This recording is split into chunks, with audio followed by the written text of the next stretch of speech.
बिस्मिल्लाहिर्रहमानिर्रहीम। Dear students, hope you are all fine. आज जो टॉपिक हम डिस्कस करने जा रहे हैं फर्स्ट ईयर केमिस्ट्री का chapter chemical kinetics, chapter number 7, और उसमें कंसेप्ट असेसमेंट है 7.3। तो स्टूडेंट इसका ए वाला पार्ट है, बल्कि कंसेप्ट असेसमेंट है 7.1। स्टूडेंट इस कंसेप्ट असेसमेंट से पहले आप लेक्चर नंबर 4 देख लें इसी प्लेलिस्ट का, जिसमें हमने ऑर्डर ऑफ रिएक्शन को डिटरमाइन किया कि किस तरह से ऑर्डर ऑफ रिएक्शन डिटरमाइन करते हैं, फिर रेट लॉ कैसे लिखते हैं, और आपने कैसे एक्सपेरिमेंट चूज करने हैं, कैसे फर्स्ट ऑर्डर असाइन करना है, कैसे सेकंड ऑर्डर असाइन करना है। तो स्टूडेंट इस टॉपिक से पहले अगर आप ये लेक्चर देख लेंगे तो फिर ये आपके लिए बहुत आसान होगा, क्योंकि यहाँ पे हम क्वेश्चन को सॉल्व करेंगे। तो जितनी भी पॉसिबिलिटीज हो सकती है ना इसमें, वो हमने लेक्चर नंबर 4 के अंदर डिस्कस किए हैं। तो आपने पहले लेक्चर 4 देखना है, उसके बाद ये कंसेप्ट असेसमेंट आपने देखनी है। देखिए क्वेश्चन है, फॉस्फोजिन is a toxic gas. It has been used in a World War II. This gas is prepared by reaction of carbon monoxide with chlorine. Reaction लिखा हुआ है, रेट ला हमने इसका लिखना है और इसका ऑर्डर भी लिखना है। तो स्टूडेंट इसको सॉल्व करते हैं। देखिए हमने पहले भी बड़ा डिटेल में एक पूरा टॉपिक डिस्कस किया था। पहले आपने ऐसे दो एक्सपेरिमेंट चूज करने हैं, क्योंकि पहला कॉलम अगर आप देखें तो उसमें एक्सपेरिमेंट लिखे हैं 1, 2, 3।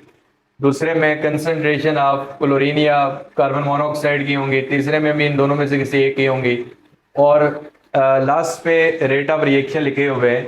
तो स्टूडेंट एक्सपेरिमेंट नंबर 1 और 2 हम लेंगे, यानी आपने ऐसे एक्सपेरिमेंट चूज करने जिनमें एक रिएक्टेंट कांस्टेंट हो और दूसरा चेंज हो। जिस तरह एक्सपेरिमेंट 1 और 2 जो है, कंसंट्रेशन ऑफ क्लोरीन 1 में भी 0.1 मोलर है और 2 में भी 0.1 मोलर है, यानी ये क्या है, कांस्टेंट है। कार्बन मोनोऑक्साइड की कंसंट्रेशन एक्सपेरिमेंट 1 में 1 मोलर है, एक्सपेरिमेंट 2 में है 0.1 मोलर। यानी हमने ऐसा एक्सपेरिमेंट चूज किया, एक चीज कांस्टेंट है और दूसरे की कंसंट्रेशन क्या हो रही है, चेंज हो रही है। अब स्टूडेंट देखें, अगर एक चीज 1 से 0.1 आ रही है, इसके मीनिंग है डिक्रीज हो रही है बाय 1/10, यानी 10 टाइम इसमें डिक्रीज आ रहा है।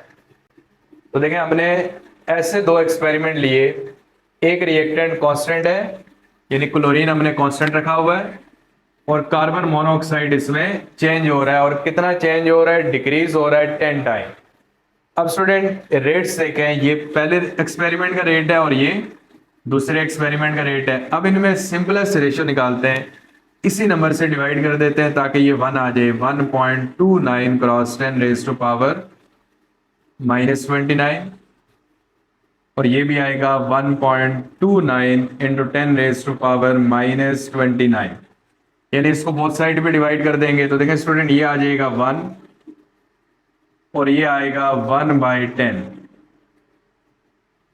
अब स्टूडेंट देखें, 10 टाइम कंसंट्रेशन डिक्रीज हुई है, तो रेट भी 10 टाइम डिक्रीज हुआ है। तो इसके मीनिंग है कि जो रेट ऑफ रिएक्शन है वो डायरेक्टली प्रोपोर्शनल है कंसंट्रेशन ऑफ कार्बन मोनोऑक्साइड के, और इसकी पावर है 1। तो ये हमारे पास रेट आ गया with respect to concentration of carbon monoxide. तो एक के रेफरेंस से हमने रेट निकाल लिया। अब ये इसकी पावर 1 क्यों है, 0 क्यों नहीं है, 2 क्यों नहीं है, 3 क्यों नहीं है, तो इसका आंसर आपको प्रीवियस लेक्चर में मिल जाएगा। अब स्टूडेंट एक्सपेरिमेंट नंबर 2 और 3 हमने लिया, क्योंकि एक एक्सपेरिमेंट लिया क्लोरीन कांस्टेंट रखा। अब दूसरा एक्सपेरिमेंट लेंगे कि जिसमें कार्बन मोनोऑक्साइड कांस्टेंट होगी और क्लोरीन क्या होगी, चेंज होगी, ताकि उसके रेफरेंस से रेट देख लें। Experiment number 2 and 3, carbon monoxide 2 में भी 0.1 है, 3 में भी 0.1 है, तो ये तो आ गया कांस्टेंट। क्लोरीन की कंसंट्रेशन एक्सपेरिमेंट नंबर 2 में 0.1 है और 3 में 1 मोलर है। 0.1 से 1 मोलर में जा रहा है, इसके मीनिंग है इंक्रीज हो रही है। और कितने टाइम इंक्रीज हो रही है, 10 टाइम्स। ठीक है, यानी इसकी जो कंसंट्रेशन है वो 10 टाइम इंक्रीज हो रही है। स्टूडेंट अब इसका रेट निकालते हैं। देखिए रेट के रेशियो बल्कि फाइंड करते हैं। एक्सपेरिमेंट 2 का रेट है 1.30 into 10 raise to power -30, experiment 3 का रेट है 1.30 इंटू 10⁻⁻30। इसके मीनिंग है रेट में कोई भी चेंज नहीं आ रहा, यानी आपने कंसंट्रेशन को 10 टाइम इंक्रीज किया लेकिन जो रेट ऑफ रिएक्शन है वो क्या है, कांस्टेंट है। तो अगर कंसंट्रेशन कम या ज्यादा करने से रेट ऑफ रिएक्शन चेंज ना हो, तो हमने एक इससे पहले लेक्चर में डिस्कस किया था types of order of reaction, तो उसमें एक ऑर्डर पड़ा था जीरो ऑर्डर रिएक्शन, कि अगर कंसंट्रेशन कम ज्यादा करने से रेट में चेंज नहीं आ रहा तो इसके मीनिंग है कि ये जो हमारे पास रिएक्शन है इसमें हमने कंसंट्रेशन चेंज की क्लोरीन की, लेकिन रेट में कोई भी चेंज नहीं आया, तो फिर इसकी जो पावर है वो हम कौन सी ले लेंगे, जीरो। तो स्टूडेंट देखें, अगर रेट 10 टाइम इंक्रीज हो रहा है, ये बल्कि 10 टाइम डिक्रीज हो रहा है, और रेट भी 10 टाइम डिक्रीज हो रहा है, तो पावर 1 है। अगर कंसंट्रेशन 10 टाइम इंक्रीज हो, रेट भी 10 टाइम इंक्रीज हो, पावर फिर भी 1 है। तो अगर कंसंट्रेशन और रेट का जो रेशियो है या जो रिलेशन है वो अगर एक जैसा है, यानी जितने टाइम कंसंट्रेशन ज्यादा हो रही है उतने टाइम रेट भी ज्यादा हो रहा है, तो वो फर्स्ट ऑर्डर होते हैं। और अगर कंसंट्रेशन कम ज्यादा करने से रेट चेंज नहीं होता तो वो जीरो ऑर्डर रिएक्शन है। इस पॉइंट की क्लैरिटी आपको इससे प्रीवियस लेक्चर में मिल जाएगी, जो स्टार्ट में भी मैंने बताया है कि कैसे zero order, first order, second order या थर्ड ऑर्डर आपने लिखना है। अब स्टूडेंट इन रेट्स को कंबाइन कर लेते हैं। जो रेट है वो डायरेक्टली प्रोपोर्शनल है concentration of carbon monoxide power 1, concentration of Cl2 और इसकी पावर कौन सी है, 0। अब स्टूडेंट रेट कांस्टेंट या प्रोपोर्शनैलिटी का साइन रिमूव करते हैं, तो उसकी जगह पे कांस्टेंट लगाते हैं।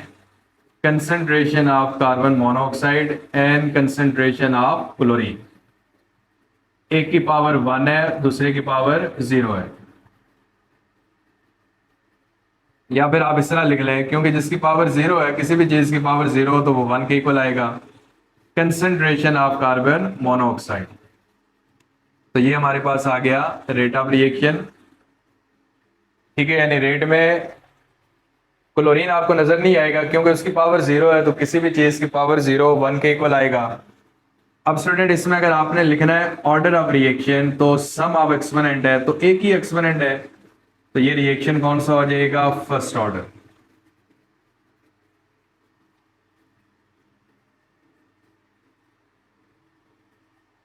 तो देखें हमने इसमें पहले एक्सपेरिमेंट 1 और 2 लिया, क्लोरीन कांस्टेंट थी, कार्बन मोनोऑक्साइड 10 टाइम डिक्रीज हुआ, रेट की रेशियो निकाली तो वो भी 10 टाइम डिक्रीज हुआ, तो हमने कहा कि ये फर्स्ट ऑर्डर है कार्बन मोनोऑक्साइड के रेफरेंस से। एक्सपेरिमेंट 2 और 3 लिया, कार्बन मोनोऑक्साइड कांस्टेंट है लेकिन क्लोरीन 10 टाइम इंक्रीज हुआ, तो हमने क्या इसमें लिखा कि देखें रेट की रेशियो रेट सेम है, तो इसकी मीनिंग है कि पावर यहाँ पे क्या लेंगे, 0, क्योंकि ये जीरो ऑर्डर रिएक्शन है। कंबाइन किया, रेट इक्वेशन या रेट लॉ आ गया, यानी इसको हम कहते हैं रेट इक्वेशन भी कहते हैं या फिर रेट लॉ भी कहते हैं, ठीक है। रेट इक्वेशन और रेट लॉ, और साथ हमने ऑर्डर भी इसका लिख लिया। अब स्टूडेंट इसी का सेकंड पार्ट है, देखिए following reaction is second order in NO2 के रेफरेंस से second order and independent of concentration of CO, right rate law for the reaction, what is overall order of reaction. देखिए NO2 के reference से है second order और CO के reference से है इंडिपेंडेंट है, तो उसके रेफरेंस से 0 है, तो हम यहाँ पे लिखेंगे rate is directly proportional to concentration of NO2 power 2 आ जाएगी, सेकंड ऑर्डर है, और कंसंट्रेशन ऑफ CO, तो इसमें लिखा हुआ है इंडिपेंडेंट, यानी इसके ऊपर डिपेंड ही नहीं करता, तो जब डिपेंड नहीं कर रहा तो फिर पावर 0 हो जाएगी। तो स्टूडेंट किसी भी चीज की पावर 0 तो वो 1 के इक्वल आएगा, तो ये सिर्फ डायरेक्टली प्रोपोर्शनल है कंसंट्रेशन ऑफ NO2 पावर 2। अब रेट कांस्टेंट यहां पे लिख लेते हैं, कंसंट्रेशन ऑफ NO2 और इसकी पावर आएगी 2। तो स्टूडेंट ये हमारे पास आ गया रेट इक्वेशन या फिर इसको कहते हैं रेट लॉ।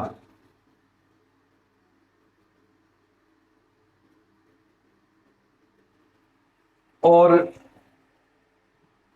दूसरा इसके साथ अगर आप ऑर्डर लिखना चाहें तो एक्सपोनेंट का सम जाहिर है कि 2 ही है, तो ये कौन सा ऑर्डर रिएक्शन हो जाएगा? Second order reaction. ठीक है, तो स्टूडेंट आज जो दो हमने कंसेप्ट असेसमेंट सॉल्व किए हैं 7.3 और इसका पार्ट ए और पार्ट बी, तो इसमें अगर कोई भी क्वेश्चन आपको क्लियर नहीं है, कोई पॉइंट क्लियर नहीं है, तो आप कमेंट बॉक्स में पूछ सकते हैं, तो इंशाल्लाह आपको आंसर किया जाएगा।